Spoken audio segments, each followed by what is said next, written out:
and it is, do you support reducing the size of the federal government?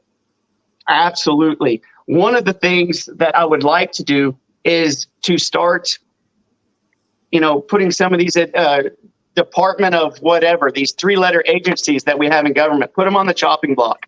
And just for an example, the FBI.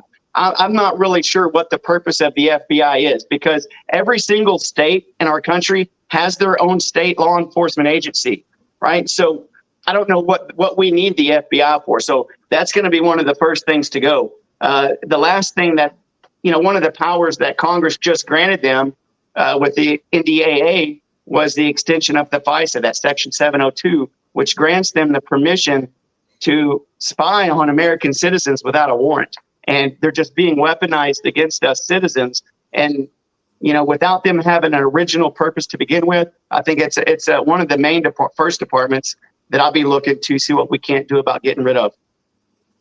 Well, here at Common Sense, I'll just say I've already been working on writing some things up on how we could maybe do a way to where, I'm not saying we don't need them totally, but I think if we don't need a federal institution. I'm a law enforcement officer myself. I have been since 1998, as soon as I got out of the Marine Corps.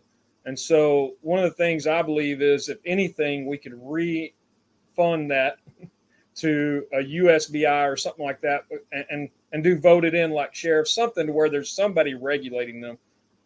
I know I'm kind of adding in this, but it's something that's been really hot on my, and I listen to all these people, and being a police officer, go ahead. No, and I was just going to say, and at a minimum, and I agree, maybe not get rid of it completely, but I mean, really, really condense it in a big way. And whoever ends up being in charge of it, I think it needs to be the head of one of those state law enforcement agencies, not somebody that's already from the DC area. It needs to be someone from, one of the lead Texas law enforcement officers or something that goes to Washington, DC, not somebody that's already there.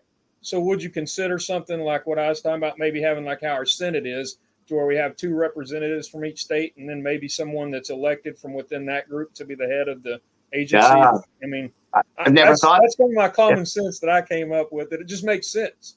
It does make sense. It makes absolute sense. So you consider something like that? Absolutely. Okay.